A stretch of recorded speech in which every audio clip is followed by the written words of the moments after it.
Hello hi ଜୟ ଜଗନ୍ନାଥ ସାଙ୍ଗମାନେ ଆଜି ଗୋଟେ ନୂଆ ବ୍ଲଗ୍କୁ ଆପଣମାନଙ୍କୁ ସ୍ୱାଗତ। ମୁଁ ଆଶା କରୁଛି ଆପଣମାନେ ଭଲରେ ଥିବେ। ଆଜି ମ୍ୟାଡ଼ାମ୍ କ'ଣ ରୋଷେଇ କରିଛନ୍ତି ଚାଲ ଦେଖିଦେବା।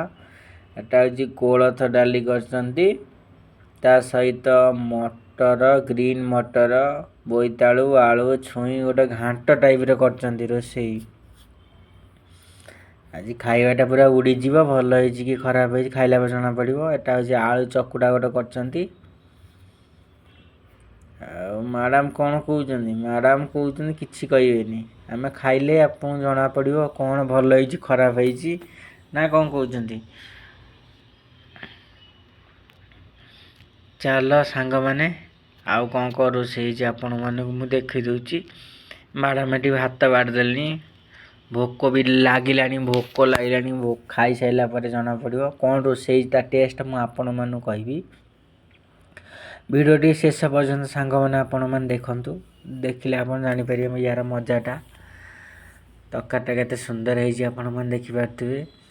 ଓଃ, ମ୍ୟାଡ଼ାମ୍ ପୁରା ବାଢ଼ିକି ପୁରା ରେଡ଼ି କରିସାରିଲେଣି। ଏଠି ଭାତ, ଏଠି ତରକାରୀ ମାନେ ସବୁ ରକମର ପରିବା ପଡ଼ିକି ଗୋଟେ ତରକାରୀ ହେଇଛି, ଆଳୁ ଚକଟା,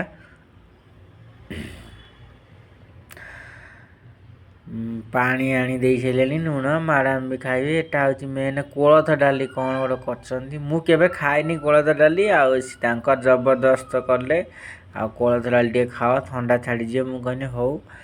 ଆଉ ଥଣ୍ଡା ପାଇଁ ସାଙ୍ଗମାନେ ଭିଡ଼ିଓ ଟିକେ ଆସିପାରୁଥିଲାନି, କାହିଁକିନା ମୋର ଟିକେ ଦେହ ପ୍ରବଳ ଖରାପ ହେଇଯାଇଥିଲା। ଆଉ ଚାଲ ମୁଁ ଖାଇକି ଆପଣଙ୍କୁ ଜଣାଉଛି କେମିତି ଭଲ ହେଇଛି ଖରାପ ହେଇଛି, ଟିକେ ଟେଷ୍ଟ କରି ନେଇଯିବା।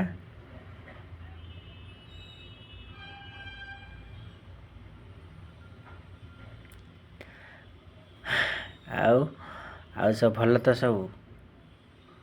ଓଃ, ସୁପର ହେଇଛି। ମ୍ୟାଡ଼ାମ୍ ମାନେ ମନ ଧ୍ୟାନ ଦେଇ ରୋଷେଇ କରିଛନ୍ତି। ତରକାରୀଟା ବି ଭଲ ହେଇଛି, ତା ସହିତ ଆଳୁ ଚକଟା। ଓଃ, ଆଳୁ ମୋର ତ ଫେଭରେଟ୍ ହେଉଛି ଆଳୁ।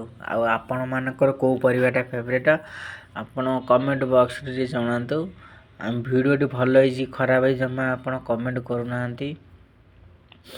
କମେଣ୍ଟ କରନ୍ତୁ ସାଙ୍ଗମାନେ, ମୋତେ ଟିକେ ସପୋର୍ଟ କରନ୍ତୁ।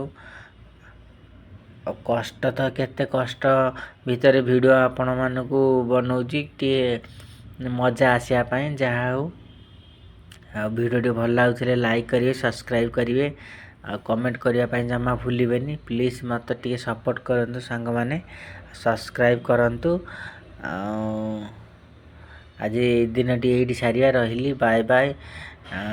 ଜୟ ଜଗନ୍ନାଥ ସାଙ୍ଗମାନେ, ସମସ୍ତେ ଭଲରେ ଥାଆନ୍ତୁ, ରହିଲି, ବାଏ ବାଏ। ଫଲୋ କରନ୍ତୁ ପ୍ଲିଜ୍।